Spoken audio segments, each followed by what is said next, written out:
welcome back. For this last part of the day, so I mentioned earlier that this event is brought to you by the Royal Society of Arts and the Universal Basic Income Lab Network. This next part of the day is our chance to find out more the sort of nitty-gritty of what the UBI Lab Network is all about, and we're going to be hearing that from the co-founder of the UBI Lab Network, Jonny Douglas. So how this will work is you'll have about 10 minutes to give a bit of an introduction, overview, is that all right? And then we're going to have some questions from me on the floor. Is that all right? Yep, that's absolutely fine. Can I give you a microphone? Is that all right? Yeah. Super. Thank you. Coming through okay? Sweet. So I'm not actually going to talk about the UBI Lab Network for my 10 minutes. I'll do that in the questions. What I'm going to endeavour to do is talk about some of the things that have been talked about today, but in a bit of a different way. Because my intention with this next 10 minutes is to infect you with an idea. A bold choice of words, I understand, considering our current situation. But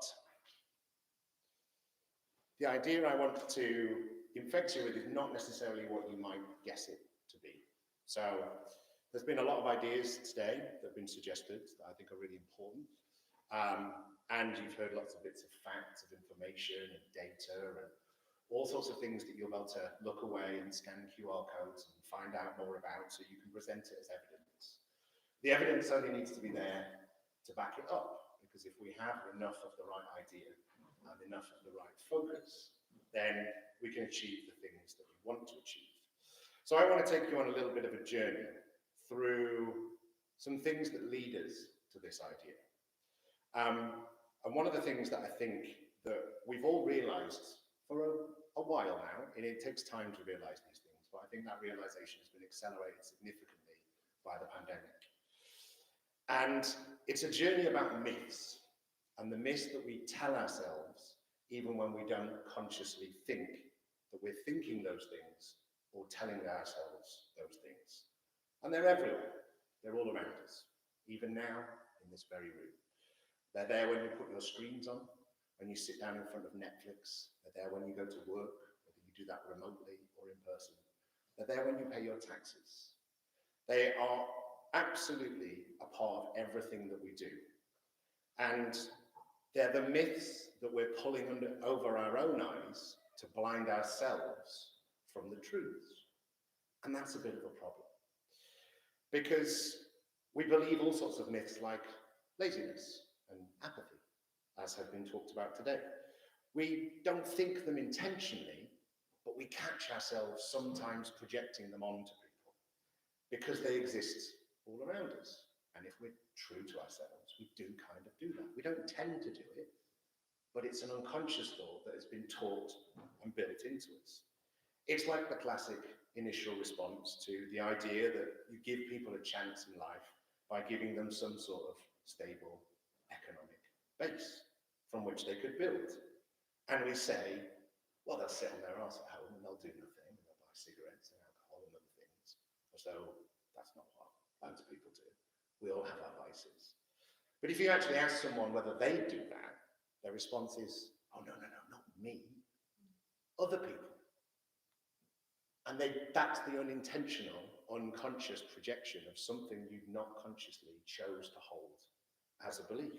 You go, no, you mean other people. Well, who? Which other people are we talking about?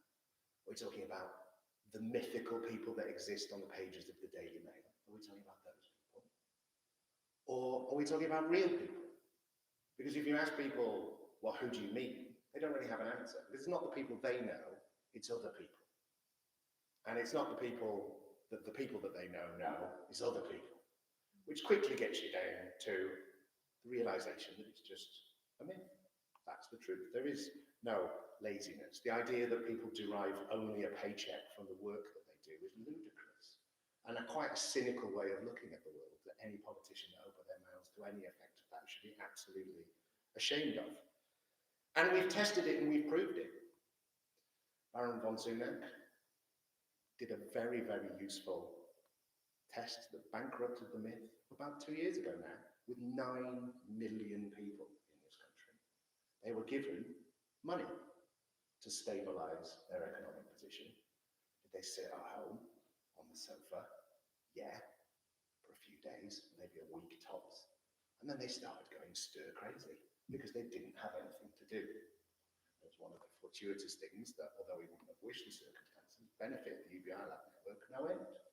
We quadrupled in size during the pandemic. But it debunked the myth in real terms as a massive test with 9 million people. And it's the horrible myth that we don't think because it's horrible to say them out loud. But this idea that poor people are stupid. Yeah. If you live in a constant state of stress where cortisol, the drug that's supposed to help you deal with stress, is constantly in your system, or at least residual in your system, that has a knock-on effect of not only psychological effects, but physical changes. It invokes your fight or flight response. Your fingernails stop growing, and your hair stops growing. Your immune system shuts down because if you're in fight or flight, you're in a position where non-essential systems are disregarded. You become more prone to threat perception, which means the people around you can be perceived differently to how they might be coming across. Your neighbour accidentally cutting off that bit of the hedge might not have been an attack on your entire family. It could have been a mistake. But if you live in a constant state of stress, that's not necessarily how you perceive that situation. And this has a knock-on effect in society, right? Social unrest, crime, conflict, polarisation, division. We see them all the time, and we kind of ask ourselves why they're happening. And as Andy said, we're kind of setting people up to fail. And I'm not suggesting for a second that things are perfect, but it makes perfect sense. If you do this and create these conditions, of course these are the outcomes. Why wouldn't they be? They all tend in that direction, and they all lead all of us, which again we got collectively to experience in the pandemic, where we realised the value in the things that were important, collectively all at once. We realised the failings of the system that we were subjected to, that we would otherwise not have experienced all at once. And we saw it for what it's worth, which is not a lot. There's loads of amazing people in there. It has an incredible legacy and it has an incredible history, like the NHS, but a lot of that is also mythical. We hold it up in very high regard, as though no one else in the world has it. Loads of people and countries have national health care, and some of it, don't shoot the messenger, is better than our NHS. We just tell ourselves the myth. It's a wonderful thing that can be put on show at the Olympics. But when you're in it, that's not necessarily how it feels. And it's not about not being able to see the wood for the trees. When you're trapped, you can't see the river for the water. It is all pervasive. It is everywhere around you, down to the, pun intended, oxygen you breathe. Okay? It's everything, and you can't escape from that. And when you're stuck worrying about the end of the week, or the end of the month, and whether there's going to be a next one, or whether you're going to be able to provide for the people that you care about, or depend on you, you don't think about the end of the world. It's not because you don't care about the end of the world. It's just because the end of the month is too terrifying for you to even conceive thinking any further than that, which polarizes to not be able to take on the really big problems that we face. But we tell ourselves another myth that underpins all of this, which is that hardship results in determination. Now, if hardship resulted in determination, which I admit is true for a very small, infinitesimally small part of the population. We've heard the stories, rags to riches, destitution to success. But if those situations resulted in determination and success and flourishing, the most expensive schools in the country would not provide young people with opportunities. The most expensive courses in the world would not provide you with new skills and new opportunities and try to reframe your horizons to see further. They would throw you in a hole with half a day's worth of food, and if you got out, you were successful. That's not what because that's not the truth. But the myth that we tell ourselves is that it's the responsibility of the people in those situations to find it within themselves to somehow miraculously become determined to do something. When the rest of us, on whatever scale of privilege we all have, and just by being in this room we have some degree of privilege, are pretty disenfranchised with the world because it's a mess. And we don't feel determined most of the time. We feel overwhelmed, pretty hopeless. We occasionally find it within ourselves to try something. Usually, not because our lives depend on it, because we want to and we choose to, which is amazing. And although there are a few people that results in, it's not the story of success, despite it's the fact it's the story of every entrepreneur you ever see interviewed in every piece of newspaper article or website blog or story ever told on film. That's not how it is.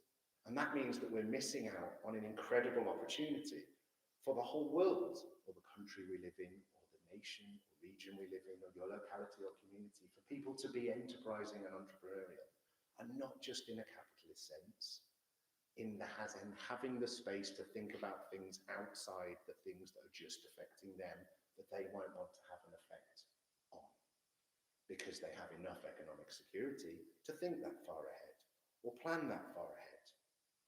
And that's true of trying to make change. It's true of some of the things that we've talked about today. We believe this myth that we have to suffer for our art.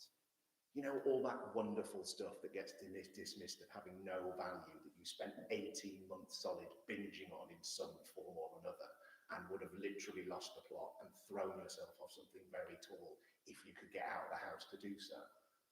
That was art. And that's becoming a pursuit of the elite, let alone the privilege, because the only way you get good at anything is by having the time to spend doing that. And that's if you're fortunate enough to having worked out what that is in the first place. Because most of us, although we have success in some form, don't really know what we want to do with our lives because we haven't even worked that bit out yet, let alone had the time to focus on it and master it somehow. But we believe that as a myth. But without economic security, we can't get that. And when we think about the problems that we need to face, because as far as I'm concerned, basic income needs to just get sorted as quickly as possible, and then the work starts. Like, we need people involved, because it's not the Victorian times. You can't just identify a problem, don a monocle and a top hat, and fix it, because nothing exists in isolation anymore. We need lots of people involved, a really diverse cross-section of people involved. I'm not just talking about the country you're from, your race, your gender, your socioeconomic status. I'm talking about diversity of thought, as in how you experience the world, diversity of lived experience, because the best people in the world to fix problems are people that actually know what they're talking about. And the problems we're talking about need lived experience to be fixed. You can't fix them on other people's behalf. Therefore, the only way, I believe, we get to that position is if we have as many people involved as possible. And the only way we can do that is by creating the conditions to do that, because we certainly can't predict how this is going to play out. None of us predicted what happened 2 and a bit years ago. And unfortunately, that was the cocktail sausage before dinner when it comes to the climate crisis. And we can't wait for that to hit to then try and react to it. We need to be creating those conditions now, and we need to facilitate as many people as possible being able to get involved now. But in order to do that, yes, we need to identify the problems, but I think we also need to dig a little bit deeper than that, and we need the headspace to do that. And we need to start thinking about the myths that we tell ourselves without really thinking about them. And it's fine to reach the conclusion, having consciously thought about it, that's the same as what you believed about before you'd explored it. But without questioning those things that were actually underpin everything we're trying to do, to put different people on a trajectory of young people can do this, that, and the other, if maybe that's a story that wasn't true in the first place, so we shouldn't set them down that path. And that's where we need to start. And that's why coming together and sharing these experiences and understanding that these things is so important, because in spite of what we have felt for the last 2 years, and in spite of the way that being trapped behind a screen is isolated, together is still our default thing. And interdependence is still the only way we fix things. We're told independence is the goal, but it's interdependence. And you can only get that by removing the barriers of being constantly stressed or isolated or polarized in communities and around the world, by allowing people to come together when they don't have to worry about so much. So the idea that I want to infect you with is this. I had spent my entire life believing that that thing at the top of the banana was a handle that will open it. And it's not. Because when you bend it, it usually does something rubbish to the banana that makes half of it soggy and unedible. And it's not the way that animals who eat bananas actually do it. The way to do it is to pinch it at the top on the little edge bits. And then when you peel it, it actually pulls away all of the bits that you normally spend 5 minutes trying to pick off before eating. And the reason I tell you this, because once you know this, you can't unknow it. And you can choose whether every time you see someone with a banana in their hand, whether you intervene, depending on how well you know them, and quickly make them lose the will to live. But you can't know the things that we've been talking about today and choose not to act. Because if we don't do that, we are genuinely absolutely screwed before we leave ourselves out.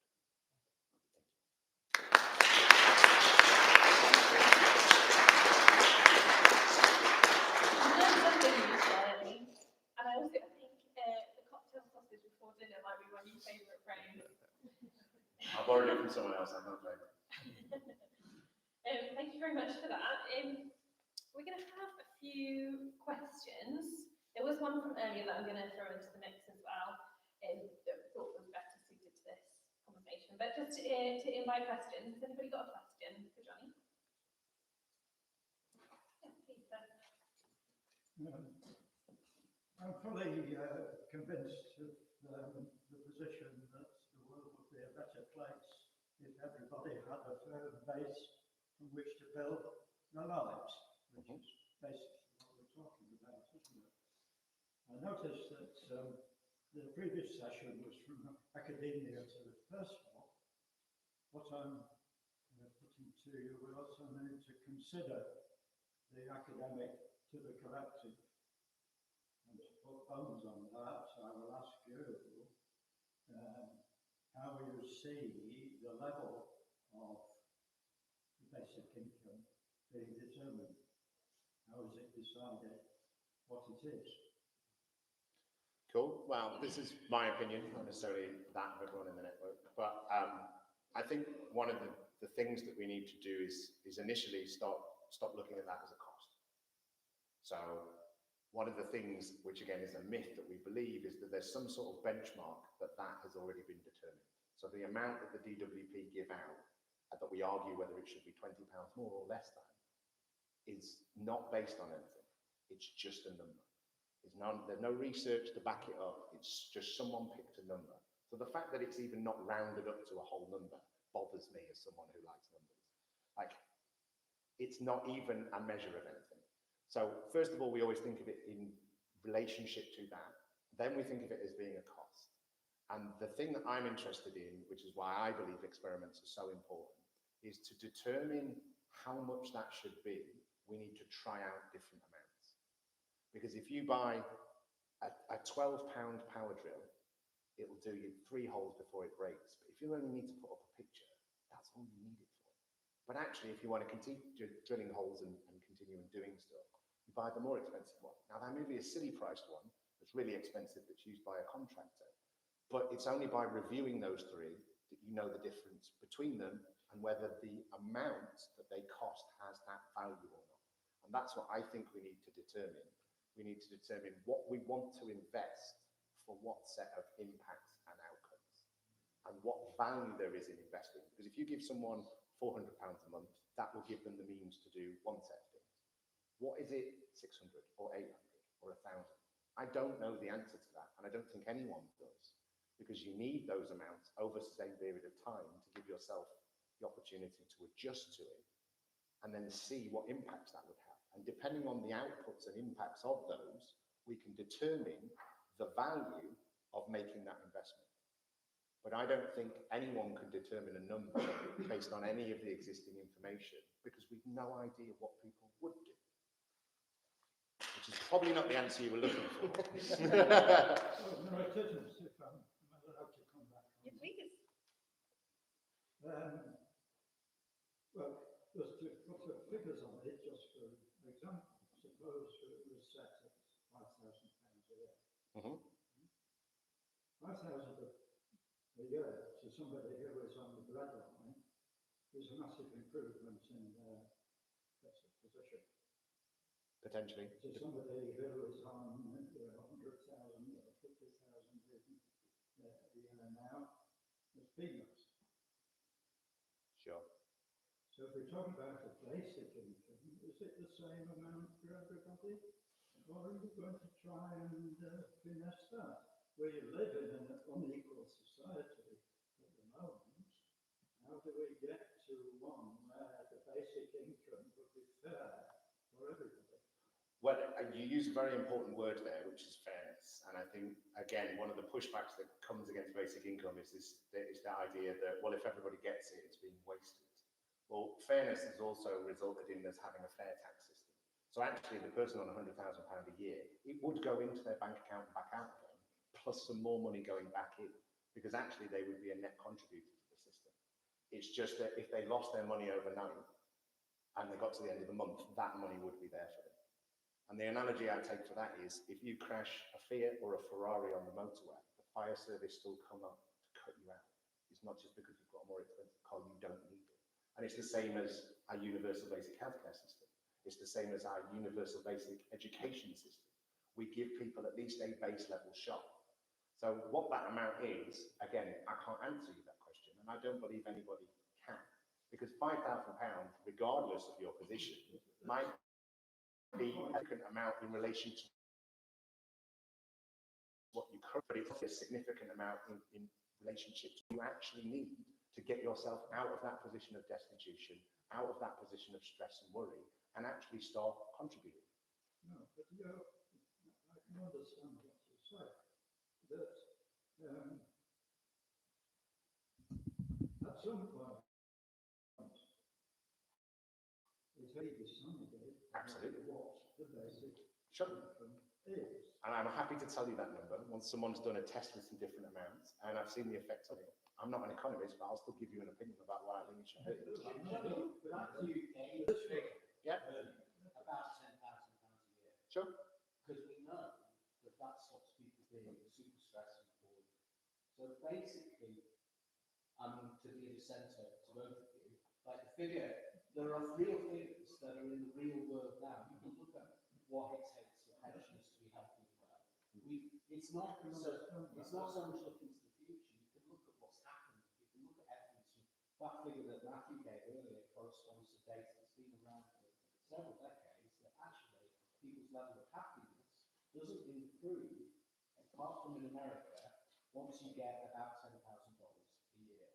There's a lot of data on this stuff. Mm-hmm. So I just think that there is a political aspect to this, which is fighting about, I want it more, I want it less. But there is real data, right? It's not like anybody's making this No, up. I'm not raising the data, I only use the figures as an illustration. The question is, who decides? In other words, it becomes, as you rightly say, a political question. Yeah. So we have to Could I just say something? I think it's much more important that we decide how much it goes up every year or down. But it's something that's constant, rather than in buying or a living power, rather than a figure. Because I would say that perhaps it was 10,000 this morning, but now they've announced that the heating is going to go up by 3,000 a year for the average family. It shouldn't be 10,000 this afternoon. It should be something different. And so you need something that's much more flexible. We've got into the problem of fixed sums, and that's why we're in the shit we're in at the moment. I think we could arrange a whole conference, couldn't we, on what the rate should be and how it should be set. We're doing a game show format. Yeah. So there's a note for you, Patrick. There's an area of conversation that we want to expand on. We still haven't answered my question. Who decides? We all do. We have to do it independently. We have to do it through research methods. We have to do it through testing it with lots of people of different lived experiences and trying to get them up to saturation model tests. So we're looking at the impacts on the community, not just the individual or the household. Who's doing that? Well, I'm involved in doing it. Some of the people in this room. Achieve the ideal situation and UBI is accepted. Yep. Who does it then? Who does make these adjustments? Who does decide? I would imagine it will play out in the way that most policy situations play out or governance situations, but what form that will take by the point we get there. I don't mean whether it's done through which government departments, which decision makers, who are the decision makers? Sorry, I'm gonna pause this conversation because I think you've got a wonderful question that I'm not sure we're going to resolve here, but please keep talking. People, yeah. Somebody else is going to come up with it, so you need an answer. Well, the Low Pay Commission at the minute sets minimum wage, for example. That's looked at investigated and updated. So I would think that it would be a third party body like the Low Pay Commission who would think about when a UBI needs to be updated in line with, for example, the cost of living or the CPI. A transparent and open organisation, which everybody gets to see what's happening and why those decisions are being made and who's been advised. Who controls the commission? This is probably an excellent segue into my next question, which is if you do want to continue this conversation, if you stay involved in the conversation around universal basic income, and if you want to be some way connected to the decision making, the activists, what can people do from today? If you're inspired, if you're connected, you've got brilliant questions, you've got brilliant thoughts, what can you do? Well, I suppose at the most basic level is get involved somehow, and we try to focus on making it about the things that matter to people. So we're not going for the macro policy change and learning a load of glossary terms. We want people to engage at the level that they're interested in, and ourselves and basically good conversation. We are co-secretariat for what's called the CPPLG, which is cross-party parliamentary and local governance group that's first of its kind looking at UBI. So if you're an elected representative, that's a route into you getting involved, and that involves briefing sessions, so you can go into the forums in which you might have agency or some degree of influence in and make those points or bring up those questions. But hopefully the work that we do jointly and other organisations do are accessible in all sorts of means. So we have quite a few local labs in the UK. We have some international labs if you're visiting from another country or know people outside of that. And we also have some non-geographic labs, so some thematic labs, as was mentioned at the start of the day. We have a youth lab, a women's lab, an arts lab, an LGBTQ+ lab, a disability lab and a food lab. We've got a couple more in the pipeline. So if your lived experience that you are connected to others is more significant because the impact it has on that lived experience rather than where you were born or the postcode you live in, then there's other routes for you to join. Or if you want to, you can just join as an individual and engage with kind of, I like doing this, could we come up with a project? And so that's the Universal Basic Income Lab Network that has all these different things that you can connect into. What's the first step? What do you do how do you step into it? Reach in your pocket, find the internet, I would imagine, is probably the most There's a join up, sign up to make Yeah, there's a mailing list, there is presences on social media platforms for the network and obviously a lot of the labs. So again, hopefully there is lots of ways to engage that are easy, and as the pandemic is allegedly subsiding, we are trying to get back to doing in-person events as well, but as we have done today, trying to make them accessible from people that can't make it as well. Super, thank you so much. Yeah, I don't think we told you, but we've been live streaming today, which is fantastic. Okay, any further questions for Jonny? Andy Thomas, I'm a conscious leadership consultant. One voice we've not heard from today is the business community. What can we do to actually engage that stakeholder, which can be massive in terms of Yeah, it's a really good question. It's something that we've been talking about. So the original lab was founded in Sheffield, and we've literally just done our first in-person event for over 2 years on Tuesday. And one of the things that we've been talking about for a while is how do we engage local businesses? Is there mechanisms based on some of the work that has been done within the movement and also within the network around sort of bringing people together to kind of sign something? Not that that in itself is the action, but that is kind of brings people together and starts that conversation. And could we do some sort of open letter where we are getting businesses to support that, so that it is kind of dealing with some of the situations that they face, like, I don't know, having customers. So there's no reason why they shouldn't be supportive of that. So I think there's examples like that, and probably many others that we could talk about or come up with. But I think the more voices and collective voices that are representatives of communities and groups and bodies of people are really important. I also think with the great resignations and the opportunity to engage large corporates, we could actually get in the way of building momentum as we put this together. And I don't think we've argued the discussion going on for that. Okay. Do you have an idea of how to? Well, I think that's our process. Sounds great. I'm normally based in some conversations, so we actually have a toolkit for exactly this, helping people start conversations with communities that they're embedded in, because your best way to have that conversation with people that you know and the communities that you know. And in fact, us coming in and trying to do that, use it to productive conversation. So yeah, we have a toolkit. I think there's a QR code in the past that help you access that. Yeah, and again, help you out and you can support. And obviously, Jonny and the UBI Lab Network as well. There's a moment where you start UBI and actually support the work. That's really useful. This is the point where you start.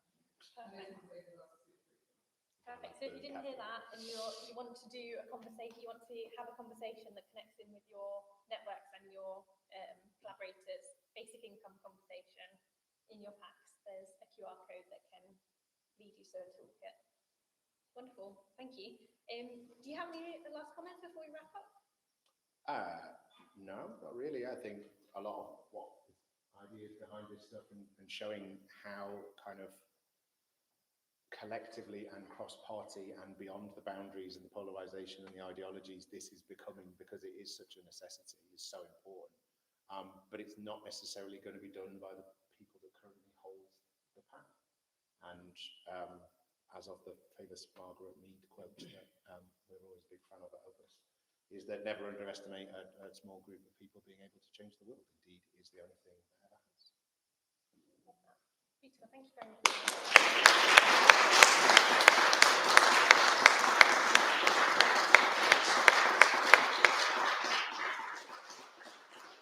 We've thrown sort of thousands and thousands of reasons at you, and I'm sure you are already kind of keen on universal basic income, I'm sure. So hopefully there's loads to go and mull over and think about and digest from today, and think about how you're going to put those into actions and stay connected. I'd like to invite now Patrick Hurley from the RSA. He's the North of England manager for the Royal Society of Arts. He's going to wrap up today and just send you on your way with some action points of thinking about what's next steps. Patrick? Well, welcome.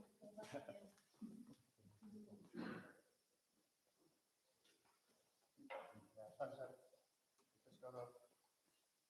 Just swap it. Yeah, the battery's gone on. Take this one. Have I been talking to myself for the last? I think everybody's been fantastic. Waiting till the end of the day. The microphone didn't quite make it, so apologies there. Thanks for coming today. I will only keep you a couple of minutes because I understand and appreciate you've been here for a good few hours. I am Patrick Hurley. I'm the North of England manager for the RSA. We're really pleased that we've been able to bring you this event today in collaboration with UBI Lab Network and the Basic Income Conversation. I've just got a few notices to say, a few thank yous, and I want to leave you with some actions to take away, because we've all been to events and conferences where you have a great time, and you meet some new people, and you think, I'm really going to get behind that, and then within 2 or 3 days, there's no action point that you ever take away from it. You just think, well, that was a good day. I hope that today isn't going to be that sort of thing. So firstly, a few thanks to our speakers. I'm not going to list everybody who's been on our agenda, you'll be pleased to know, but I will say specific thanks to both Natalie Bennett and to Andy Burnham. I'm sure you'll agree that they were both really inspirational speakers. I hope you got a lot from them. And I especially want to thank Andy McLaughlin for a lovely musical interlude over lunch. We thought we'd do something a little bit different, and I hope that it worked. I certainly enjoyed it. I hope you did too. Thanks to the venue, the Friends Meeting House here for hosting us today. Thanks also to our partners and the stall holders at the back of the hall. So that's the UBI Lab Network, the Trussell Trust, the People's Powerhouse, Brighter Sound, and the GM Poverty Action. And thanks also to our host, Beth Powell, for making sure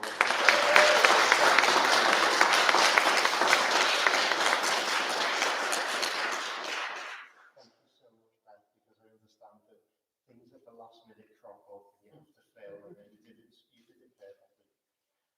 I want to just briefly talk you through the attendee pack that hopefully you should all have. There are a few spare outside in the foyer if you haven't got one, if you'd like to take one with you. There are some QR codes, as have been mentioned.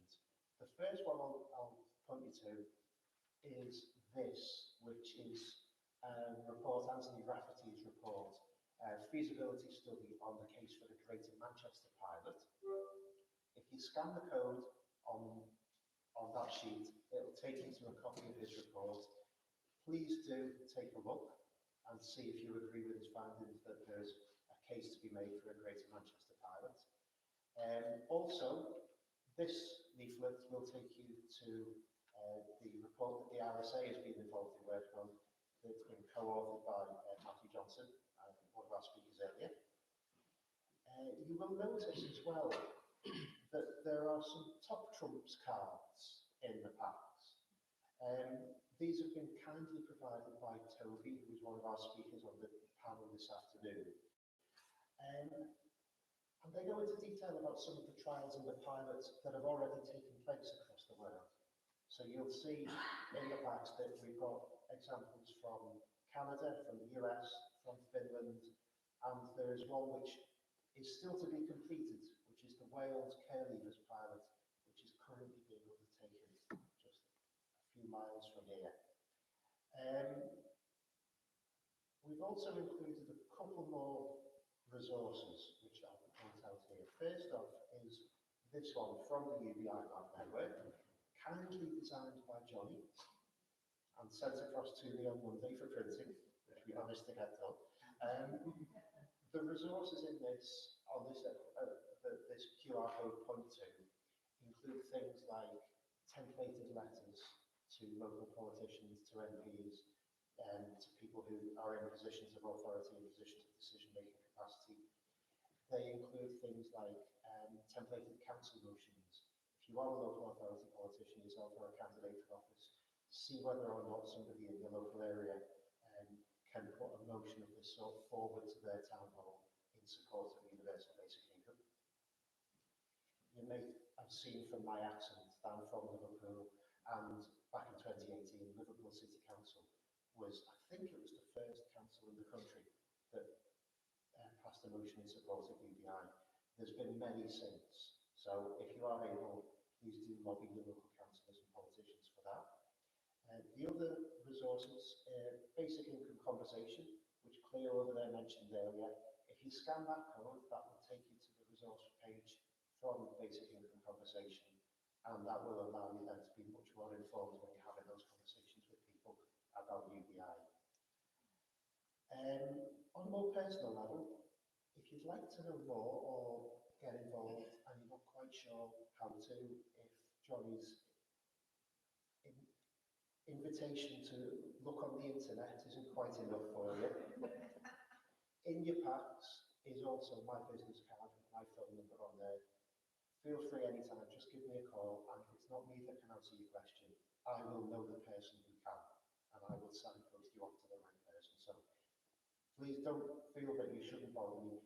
Give me a call anytime at all if you want to know more, and if I can't answer your question, I'll know someone who can.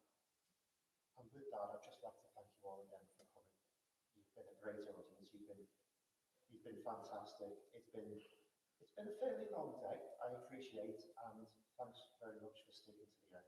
I hope you found it useful, hope you found it interesting and inspirational, and I hope you're going to be inspired, if you've been persuaded, to go back to your localities and to do your bit to bring about a universal basic income in the future.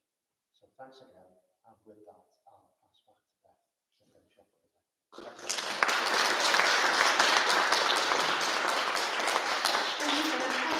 Oh, that's better. I can even hear myself now. Sorry about that. It's been a great day, and massive thanks, just to add on to Patrick, massive thanks to you all for coming, and thank you so much to Patrick and colleagues for organising along with the partners today. So thank you, Patrick.